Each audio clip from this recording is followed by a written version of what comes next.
the structure of comparative essays. A lot of people struggle with comparative essay structures, so hopefully this will clarify that concept for you. So we'll start with, so there are 3 main ways in which you can structure a comparative essay. The broad aim is to get 3 to 5 comparisons done. As long as you have 5 comparisons, you are safe. I know it doesn't sound like a lot, but actually a lot of people struggle with making even 1 comparison throughout their essay, and some people write a whole essay without making 1 direct comparison, and they fail, or they get the maximum mark they can get is 50% because they haven't compared anything. They've just mentioned different techniques that the different pieces did, but they didn't actually directly compare. So a lot of people miss this.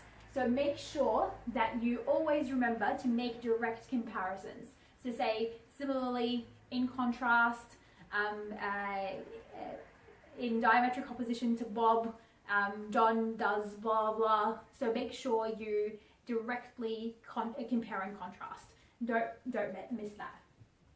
So yeah, there are 3 main structures that you can use. I'll start with the third structure, which is a pretty good structure. You basically find 3 main ideas which unify all the pieces, and you compare them.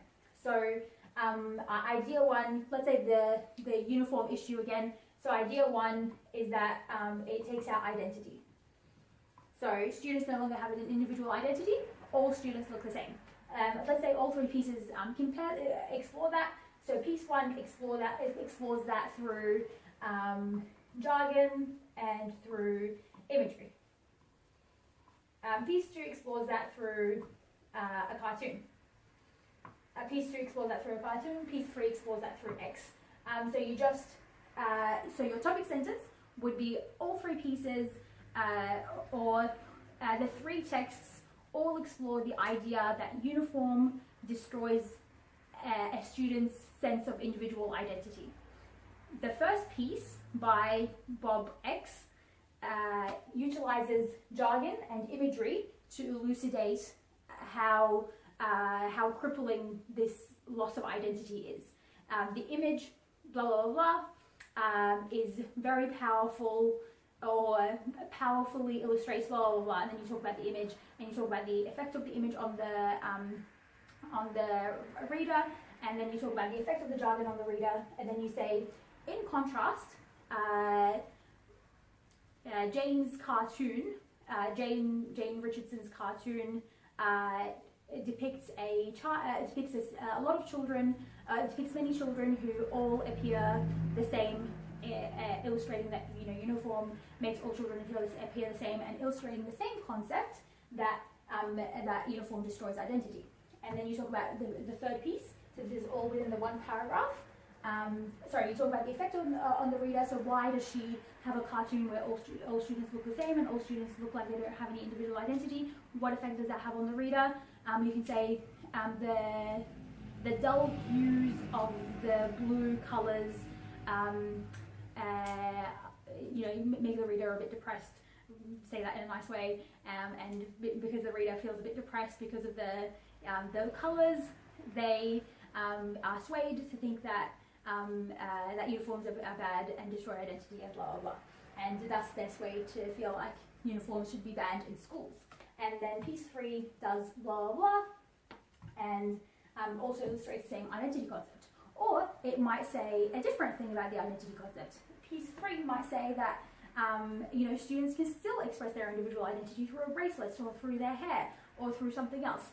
And so in diametric opposition to piece 1 and piece 2, piece 3 explores this idea about identity, blah blah.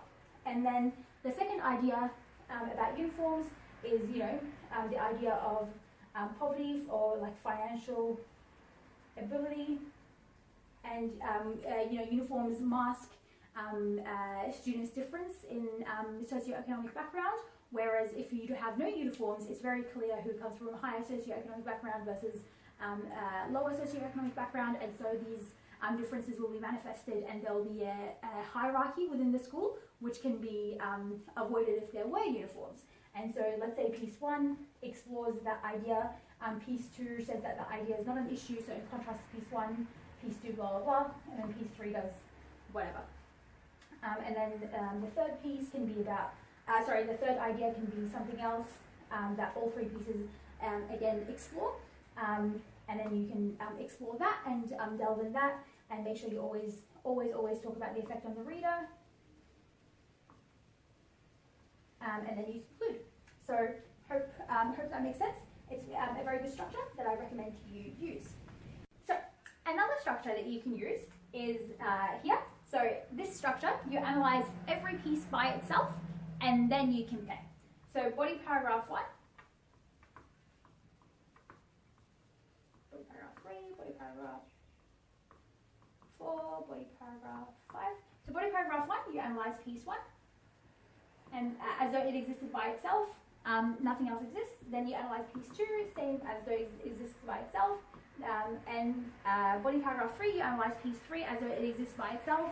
If you have a cartoon, then body paragraph 4, analyze it by itself as though nothing else exists. And then once you analyze all of them by themselves, you start comparing. So body paragraph 4, this is your first comparative paragraph.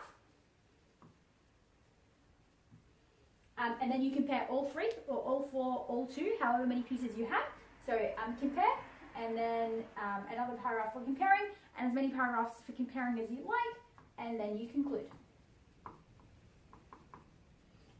This essay structure is very prone to repetition because you end up repeating yourself in the comparing paragraphs as well as in the other paragraphs. So anything that you've mentioned here, you compare here because you have to, you repeat here because you have to compare it.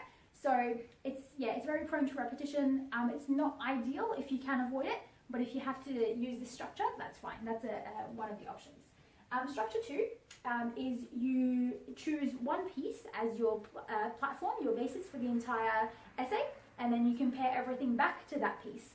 So in body paragraph 1, you analyze piece 1 as though it's an individual essay, as though it exists completely by itself. And usually you would choose your biggest piece, your major piece, and that will be the first piece you'd analyze. And then body paragraph 2, you'd analyze piece 2, always comparing it back to piece 1. So from the outset of your paragraph, you'd say, in contrast to text 1, the cartoon, blah, blah, blah. So you always compare it back to that piece. You never analyze piece 2 by itself. And then body paragraph 3, you'd analyze piece 3, always comparing it back to piece 2 and piece 1. And then body paragraph 4, if you have a fourth piece, you'd analyze piece 4, always comparing it back to all of those 3. So you're building on what you've created, and then you conclude. So whilst this is the best structure, I actually always use this structure. This structure is too simplistic and too prone to repetition, so I never used it. And this structure is very beautiful, and it's very, very beautiful when it's executed well, but it took a lot of time to plan, and so I didn't use it that often. I usually use this structure. Again, this structure is actually better, so if you can use this one, please do. I used this structure just because it was faster to plan. I could launch straight into it, just analyze piece 1, and then build, and then conclude. So I found that the fastest, and I wanted to maximize my time and try to write as possible. So I went with this structure the most, but it's up to you. Choose whatever you're most comfortable with. Try to experiment with this one and try to use this one, but see which one works for you. If you do it well, you can still get a 10 out of 10 with any structure. Good luck.